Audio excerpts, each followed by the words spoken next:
안녕하세요. 오늘의 데일리 뉴스레터에 오신 것을 환영합니다. 6세대 전투기 개발은 전 세계적으로 우려를 불러일으키고 있습니다. 각국은 군사력을 강화하고 국가 안보를 보장하기 위해 이 첨단 기술을 보유하기 위한 경쟁을 벌이고 있습니다. 이러한 전투기의 뛰어난 발전은 스텔스 능력과 초음속 속도뿐만 아니라 인공지능과 무인 전투 능력에서도 나타납니다. 이는 다른 국가들이 이 군사적 경쟁에서 뒤처지지 않도록 따라가야 하는 큰 도전 과제를 제기하고 있습니다. 지난 1월 사우디가 KF-21의 6세대 전투기 공동 개발을 제안했습니다. 우리 정부는 천천히 협상을 하려 했지만 사우디는 적극적인 태도로 달려들었다고 했습니다. KF-21 개발이 너무나도 빠르고 순조롭게 이뤄지자 공동 개발에 폴란드와 UAE 등도 관심을 보이고 있는 상황에서 많은 국가들에서 참여하고자 하는 시선이 쏠리고 있습니다. 국내에서는 이미 인도네시아와 공동 개발을 했다가 큰 낭패를 당했기 때문에 앞으로 공동 개발에는 굉장히 신중해야 한다고 말하고 있습니다. 그럼에도 6세대 전투기 공동 개발에 전혀 예상치 못한 놀라운 국가가 등장해서 주목받고 있습니다. 그동안 인도네시아를 비롯해서 사우디, 폴란드, UAE 등은 재정적인 부담만 할 뿐 전투기 개발에는 큰 도움이 되지 않을 것이라고 했는데 이 국가는 엄청난 기술적인 공여를 할 것이라고 말하고 있습니다. 바로 스웨덴입니다.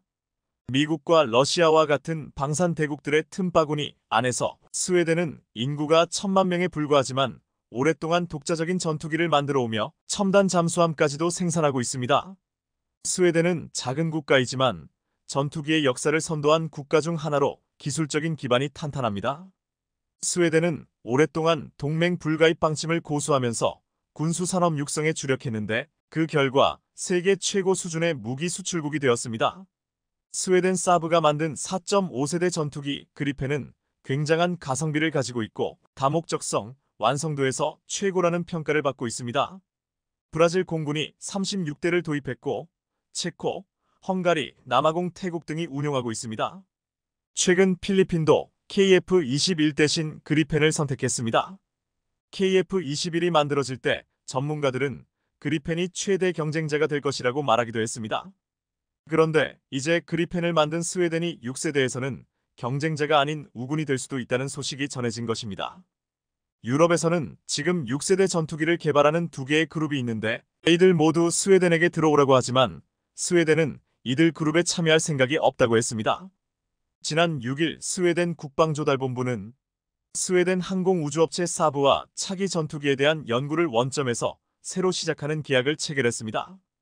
유럽에서는 영국, 이탈리아, 일본이 추진하는 글로벌 전투항공 프로그램 GCAP과 프랑스, 독일, 스페인의 미래 전투항공 시스템 FCAS이 진행되고 있지만 스웨덴은 어디에도 참여하지 않겠다는 선언이었습니다.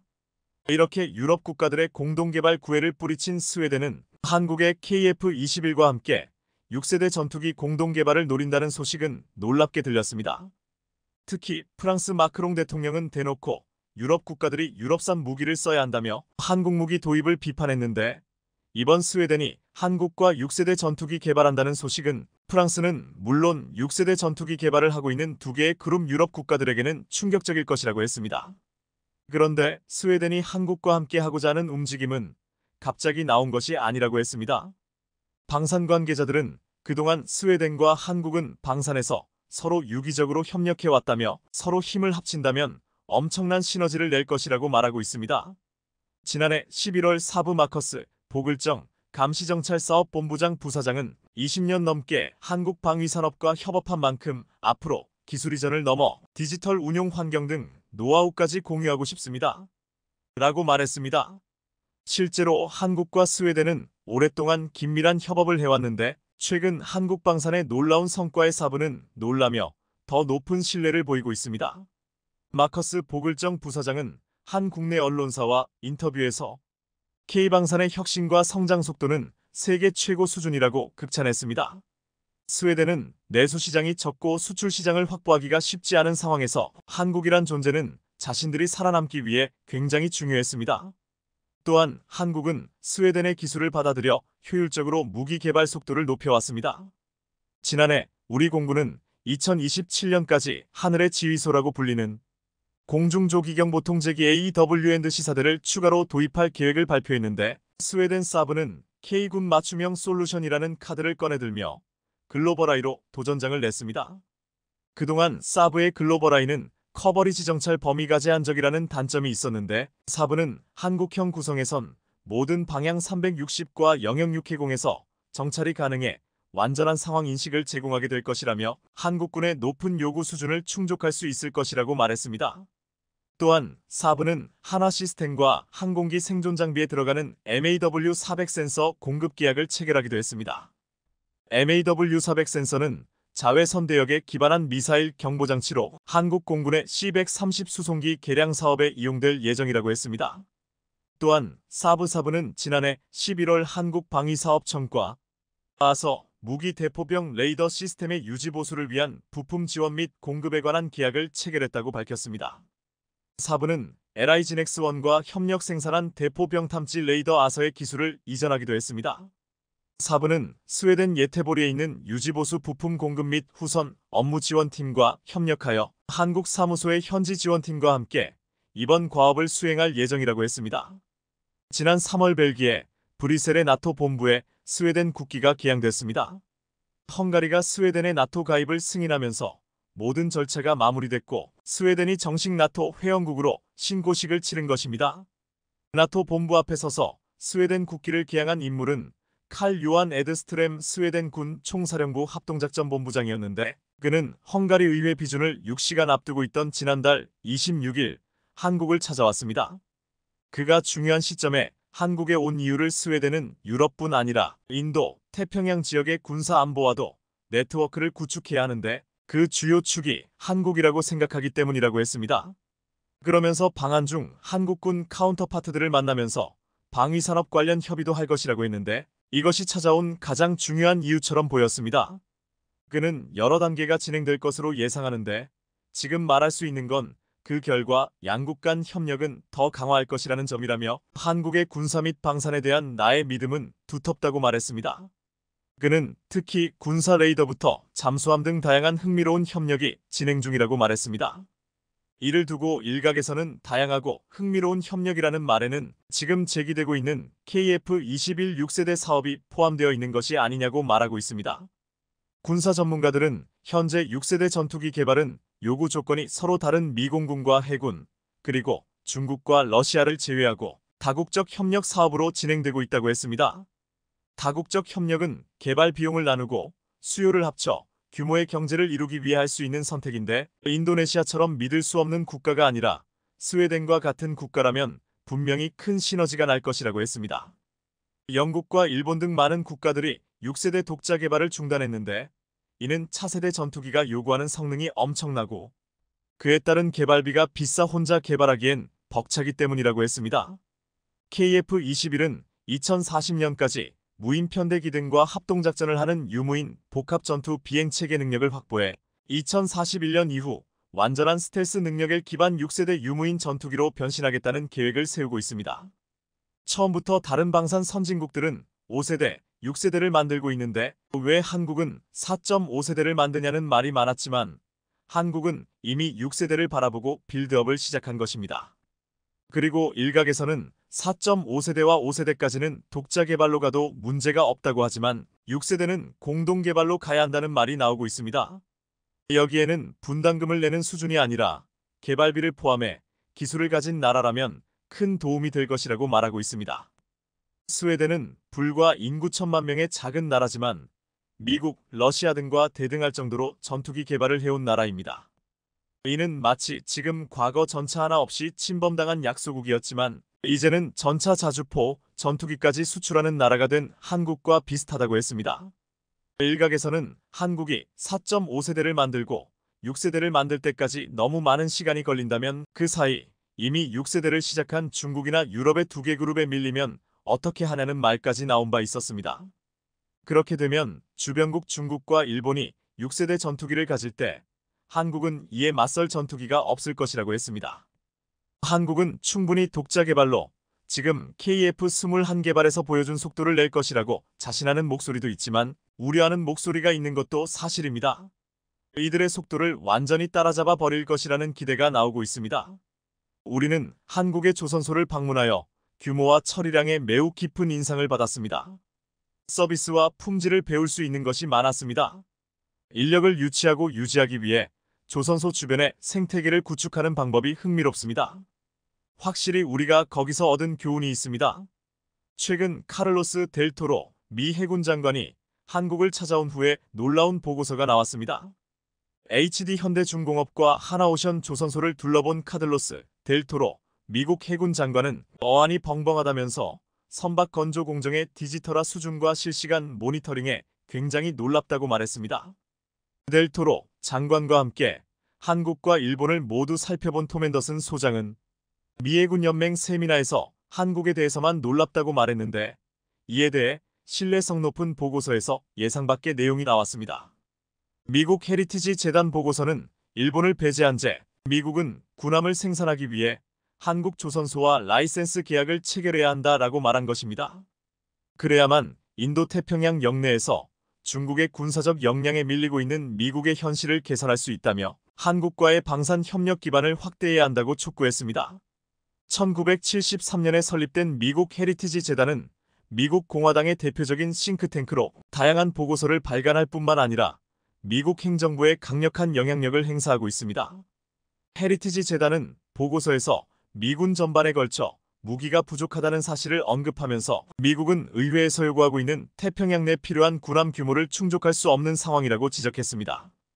그러면서 한국은 막대한 선박 건조 능력을 보유한 만큼 의회가 제시한 목표치와 실제 건조 가능한 군함 간 격차를 줄일 수 있다고 평가했습니다.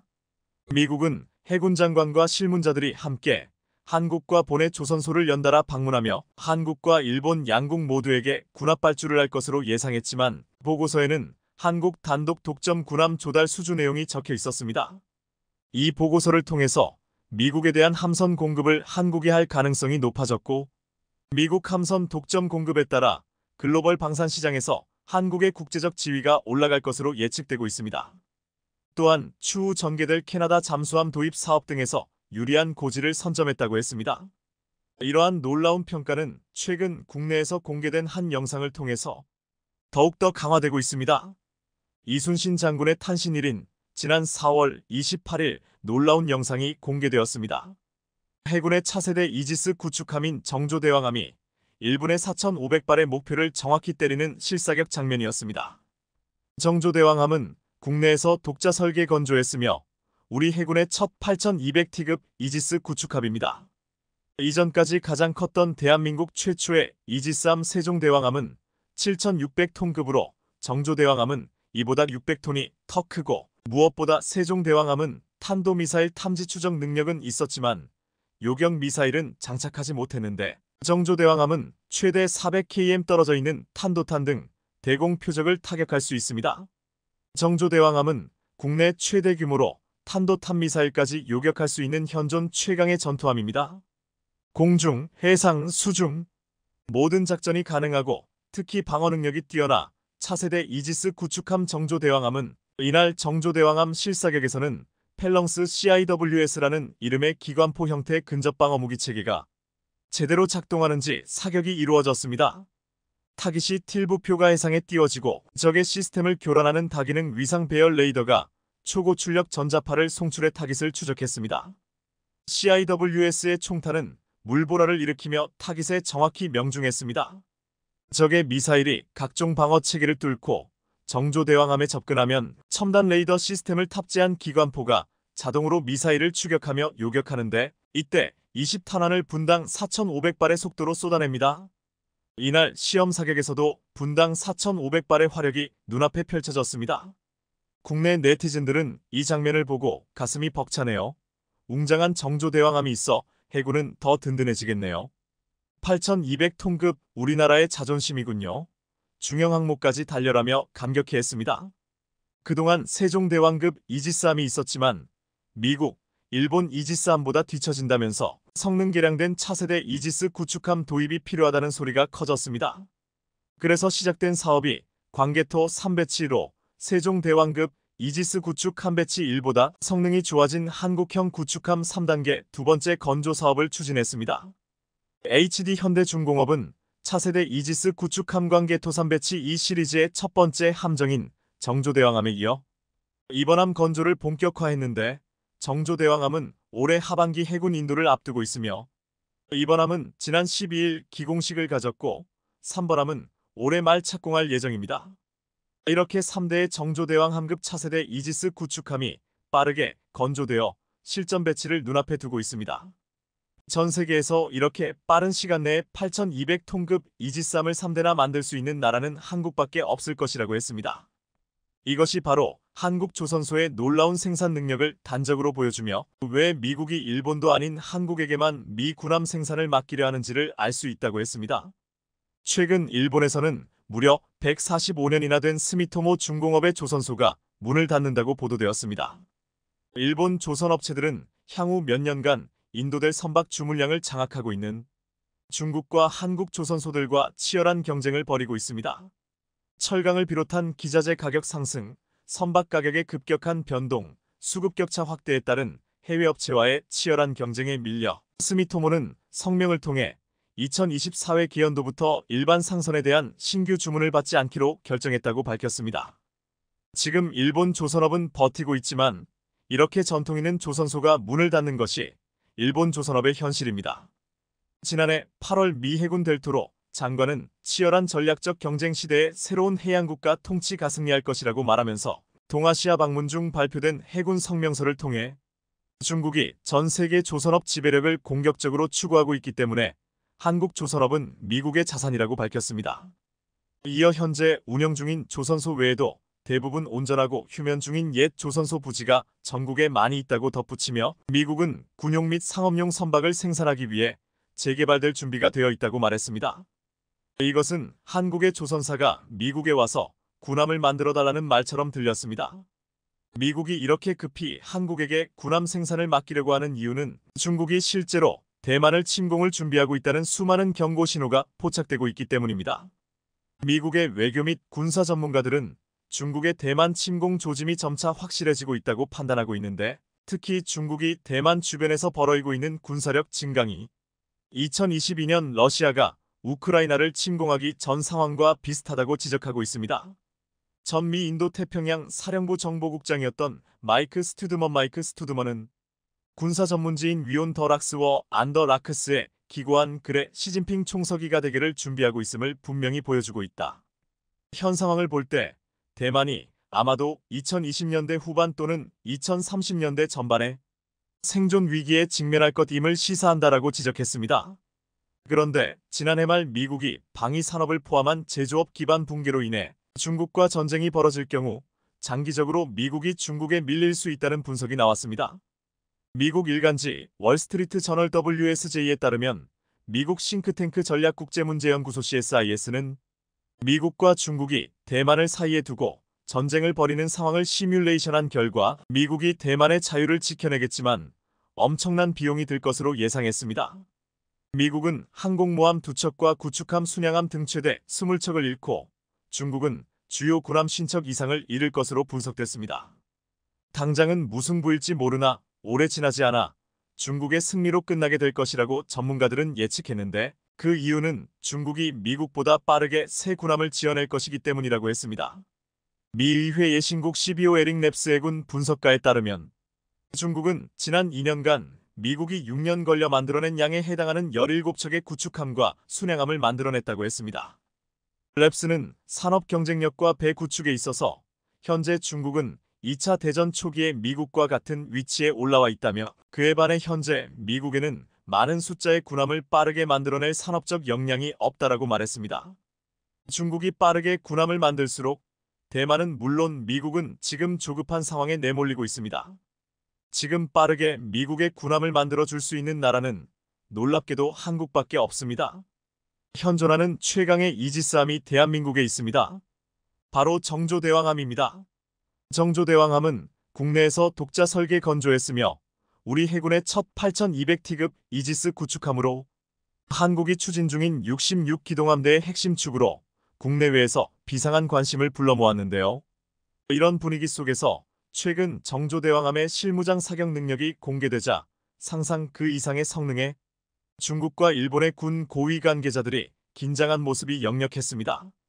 대체 정조대왕함이 가진 놀라운 능력과 잠재력이 어떻길래 이런 반응들이 나온 것인지 오늘은 제한판, 오늘은 제1편 대한민국 해군의 최신 이지스 구축함인 정조대왕함의 특징과 전략적 가치를 심층 분석합니다. 최근 공개된 정조대왕함의 실제 사격 장면입니다. 이번 실무장 사격에서는 펠렁스 CIWS라는 이름의 기관포 형태의 근접방어 무기 체계가 제대로 작동하는지 검증이 이뤄졌는데요. 적의 미사일이 각종 방어 체계를 뚫고 정조대왕함에 접근하면 첨단 레이더 시스템을 탑재한 기관포가 미사일을 추격하며 요격하고 20탄환을 분당 4,500발의 속도로 쏟아냈습니다. 타깃이 될 부표가 해상에 띄워지고 적의 시스템을 교란하는 다기능 위상 배열 레이더가 초고 출력 전자파를 송출해 타깃을 추적했고 CIWS의 총탄은 물보라를 일으키며 타깃에 정확히 명중했습니다. 핵심은 CIWS가 힘을 발휘하기 전 적이 정조대왕함의 방어체계를 먼저 소멸해야 한다는 전제였습니다. 그중 하나가 5인치 함포입니다. 함정의 방어수단이자 다양한 표적을 타격할 수 있는 군함에 최적화된 수만능의 함포라 할 수 있는데요. 정조대왕함은 이지스 시스템을 통해 타깃을 정밀 조준한 후 공격을 시작했는데 이날 60발의 포탄이 모두 성공적으로 발사됐습니다. 그러니까 이날 실무장 사격에서 정조대왕함은 공격과 방어를 동시에 할 수 있는 5인치 함포와 미사일을 요격하는 기관포까지 상상 그 이상 압도적인 위용을 자랑했던 것입니다. 최근 대한민국 국방은 엄청난 변화를 준비하고 있습니다. 그 변화의 핵심은 조만간 해군에 인도될 예정인 한국해군 최신 이지스 구축함 정조대왕함과 해룡 미사일을 필두로 공격형 전략을 준비하고 있다는 점인데요. 이것은 그동안 방어 위주였던 대한민국의 전략 구조가 공격형으로 바뀌었다는 것을 의미하기도 합니다. 한국형 삼축 체계는 킬체인, 한국형 미사일 방어 체계, 대량 응징 보복 체계 이렇게 세 개의 축으로 되어 있습니다.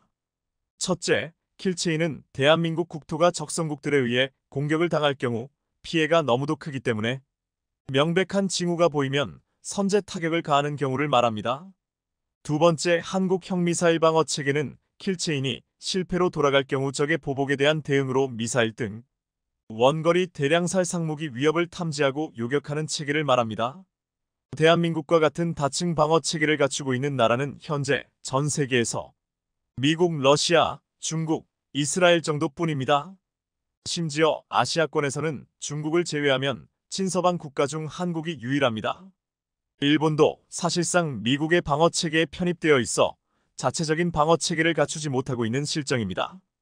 현대전장은 방어력이 더욱 더 중요해지고 있습니다. 아군이 한 발에 대한 미사일을 발사할 수 있을 때 적함이 발사한 100발의 미사일을 모두 막아낼 수 있다면 결과적으로 전력 우위를 점할 수 있기 때문입니다. 마지막으로 만일 적성국이 우리 국토를 공격할 경우 응징 보복에 나서는 대량 응징 보복 체계가 있습니다. 그런데 이러한 삼축 체계는 2010년대 초반에 나온 것이라 최신 방산 무기 시스템을 구축해야 한다는 요구가 많았고 그래서 한국형 삼축 체계의 최신화에 가장 선봉에 서는 방산 무기가 바로 한국 최신의 이지스함인 정조대왕함입니다. 그럼 왜 이렇게 정조대왕함에 거는 기대가 큰 것일까요?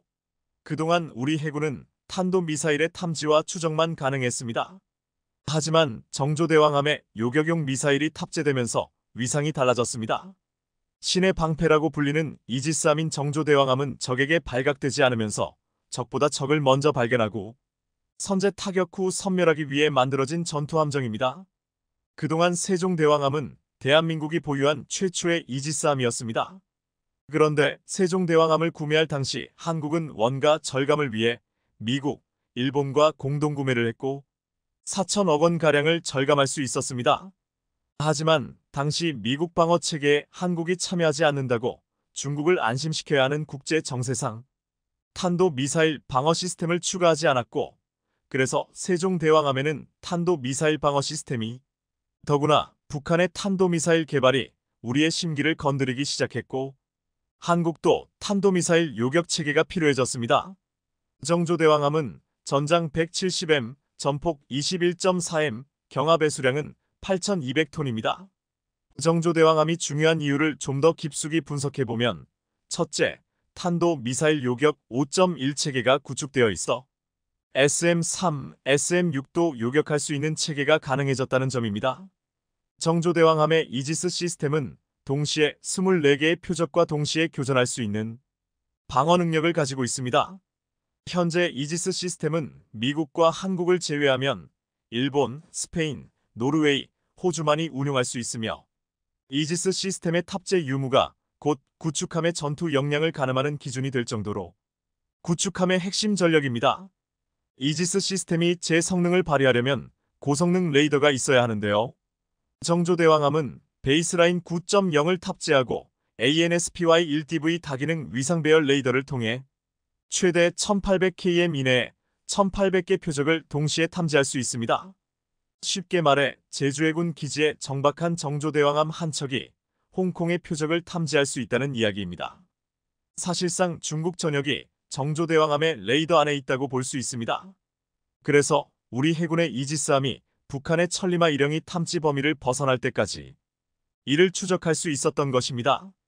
예를 들어 중국이 내륙에서 ICBM을 발사했을 경우 정조대왕함은 이를 사전에 포착하고 요격 대응할 수 있다는 의미입니다. 이렇게 되면 사전 단계를 포착하고 1000km에 육박하는 해성이 미사일로 선제 대응에 나설 수도 있습니다. 이처럼 최대 1800km 이내에 1800개 표적을 동시에 탐지할 수 있는 이지스함이 있다는 것은 모든 전투 영역에서 우리 군의 시야를 넓혀주는 능력입니다. 이게 얼마나 대단한 능력인가를 중국 해군과 비교해서 설명드리겠습니다. 중국의 주력 구축함인 55형 구축함은 추정 배수량만 13,000톤, HPJ-38-130 함포 1문, HQ-10 24연장 SAM 발사기 1문을 장착했을 뿐더러 VLS만 112세를 탑재했습니다. 어마어마한 화력을 장착했다고 볼 수 있습니다. 하지만 결정적으로 전문가들은 중국의 55형 구축함은 이지스 구축함이 아니라 미사일 구축함이라고 판단합니다. 방어가 아닌 공격에만 모든 것을 치중했다고 보기 때문입니다.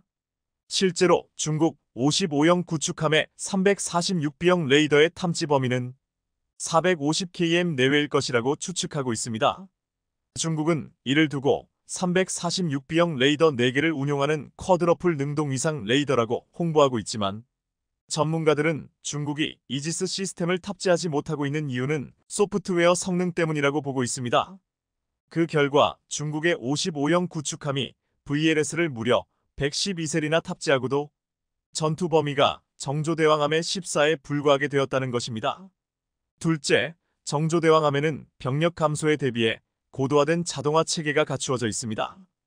따라서 그동안 300여 명이 필요했지만 정조대왕함에는 200여 명의 승조원만 있으면 됩니다. 셋째, 막강한 화력으로 중무장했다는 점입니다. 정조대왕함에는 127함포 1문을 탑재했으며 함수의 한국형 수직발사기 16셀, MK41 수직발사기 32셀, 한미의 MK41 수직발사기 16셀, 새롭게 설계된 한국형 수직발사 체계 KLVS, 이 수직발사기 24셀을 합해 총 88셀의 수직 발사 체계를 보유하고 있습니다. 특히 KLVS 이 수직 발사기를 탑재함으로써 장기적으로 4100km의 고고도 요격이 가능한 LSAM-1L SAM이 함대공 버전 요격 미사일을 운용할 여지를 남겨두었습니다. 이 밖에도 해공 단거리 함대 미사일과 현무 미사일, 3 홍상어 대잠 로켓 등과 같은 다양한 전술함대 미사일의 운용이 가능합니다. SM-EMR 블라크 3함대공 미사일과 SM-6 장거리 함대공 미사일을 탑재해 함정의 동시 교전 능력을 향상시켰습니다. SM-6는 최대 고도와 사거리에 있어 기존 SM-EMR에 비해 월등히 우수한 요격 미사일입니다.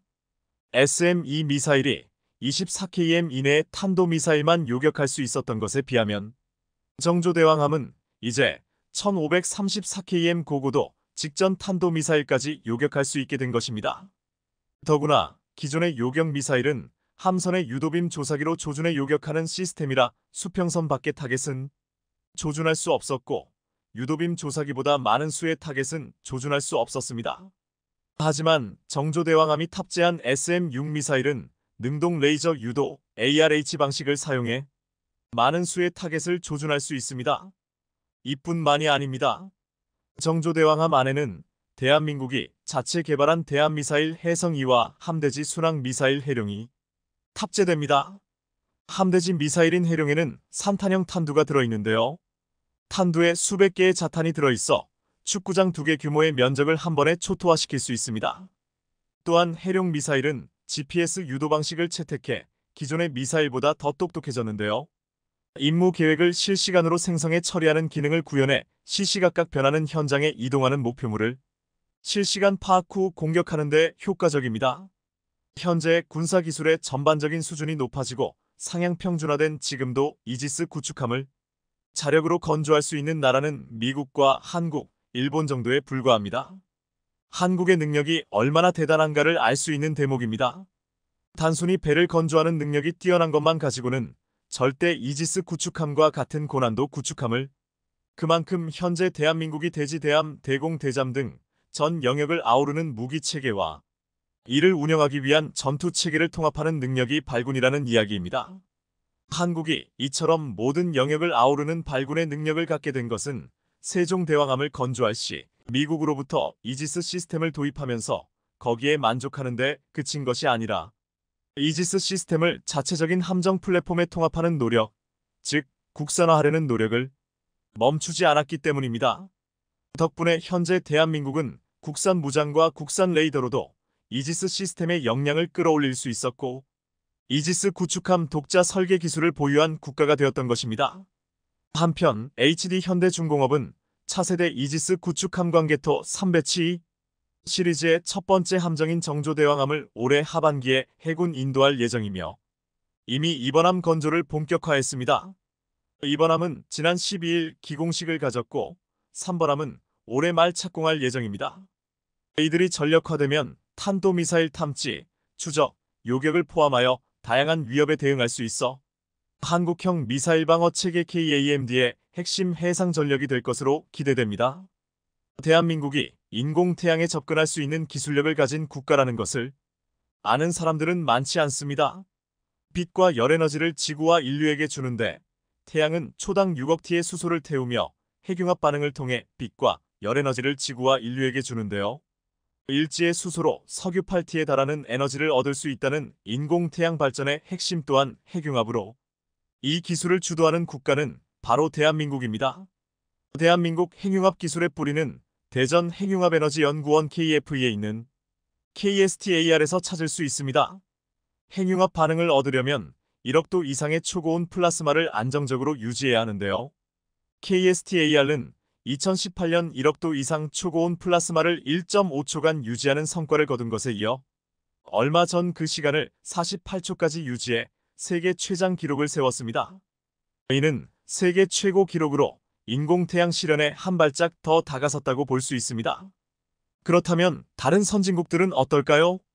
세계 35개국이 핵융합 에너지의 생산 가능성을 과학적으로 실증하고 상용화하기 위해 공동 추진하고 있는 국제핵융합 실험로 ITER 건설 프로젝트에는 무려 20조 원 이상의 자금이 투입됩니다.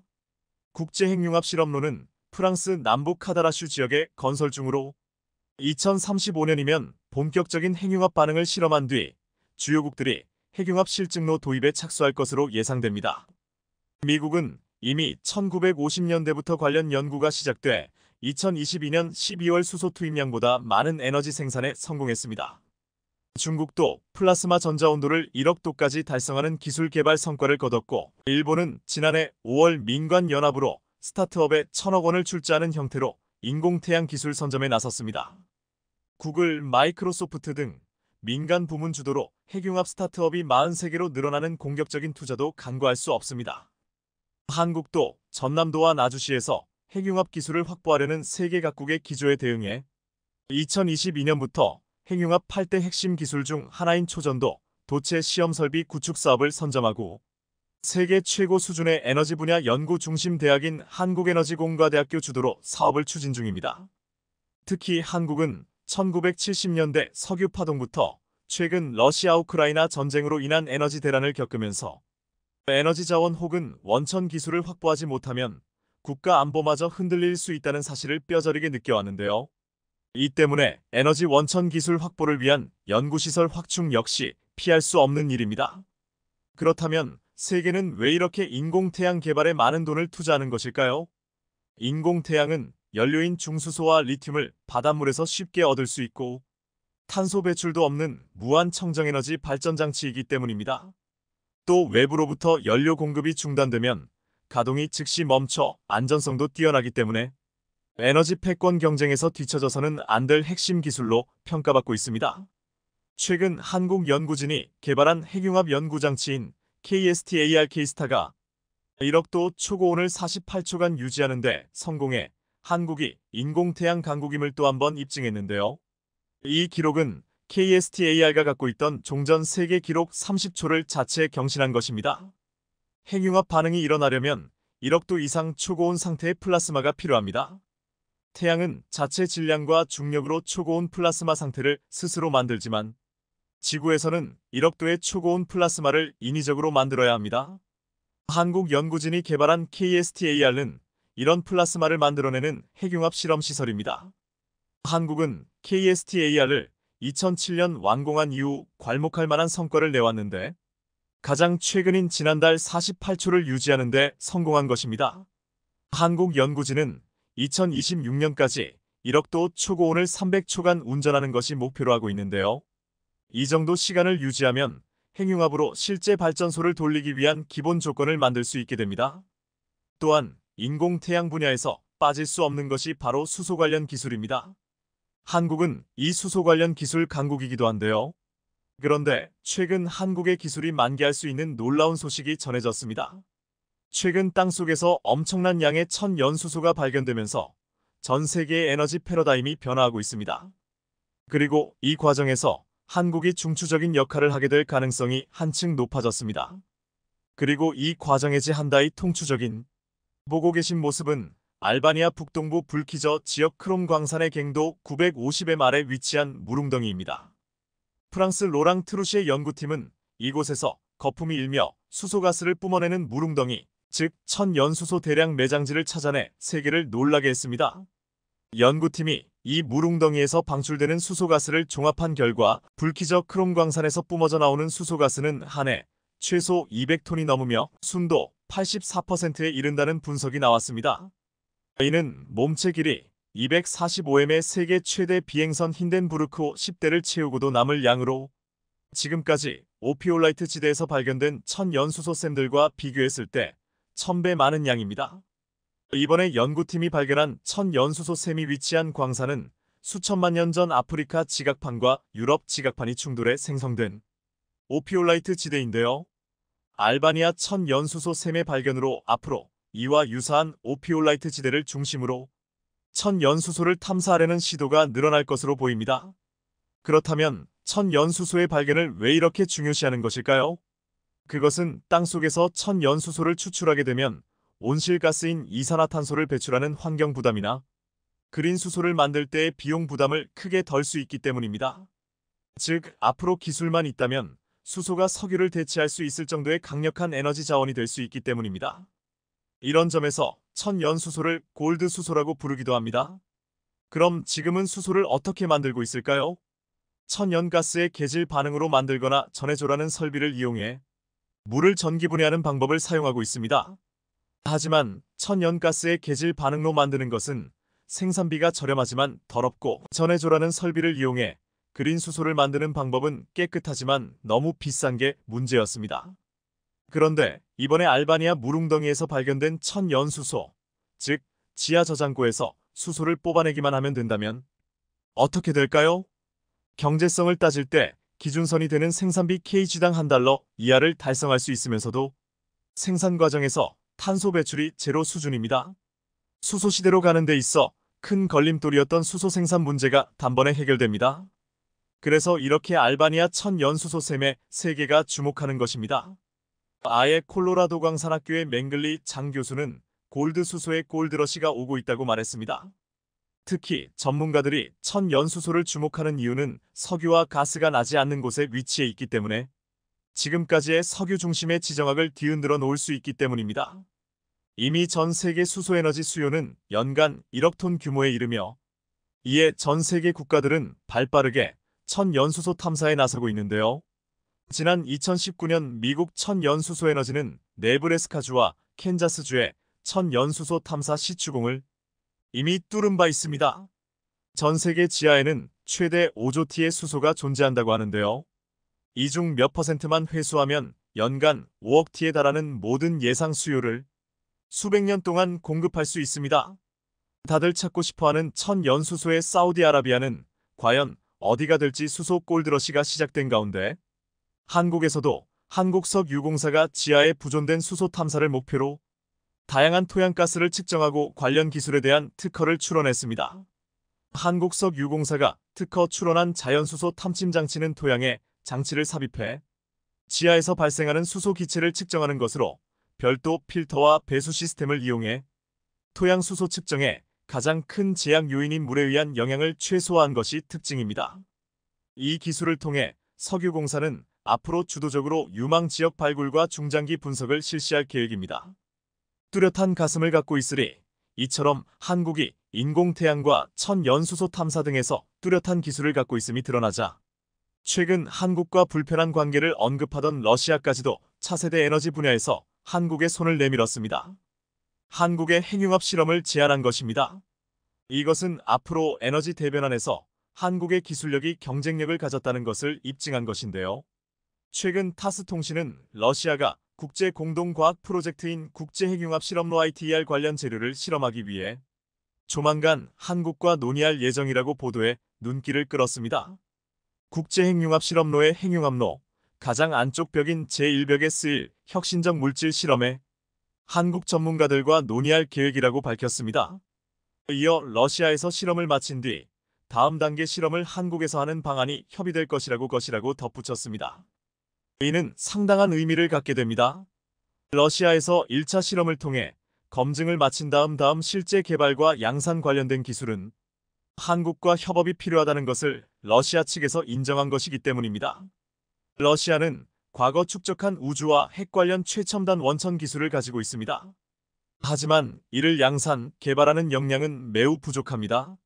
러시아 입장에서도 이 부분이 한국과 맞아떨어지는 것입니다. 국제핵융합 실험로는 프랑스의 건설을 추진 중인 핵융합 시설로 평화적인 목적으로 핵융합 에너지를 얻을 가능성을 실증하기 위해 불화적인 목적으로 한국, 러시아, 미국, 중국, 일본 등이 개발에 참여하고 있습니다. 극을 선택했다는 것은 이런 가운데 러시아가 핵융합 파트너로 중국이 아닌 한국을 선택했다는 것은 분명 의미가 있습니다. 중국, 일본 등이 인공태양 기술 선점을 위해 천문학적 투자를 하고 있는 지금 한국의 행보에 세계가 주목하고 있습니다. 시청해주셔서 감사합니다.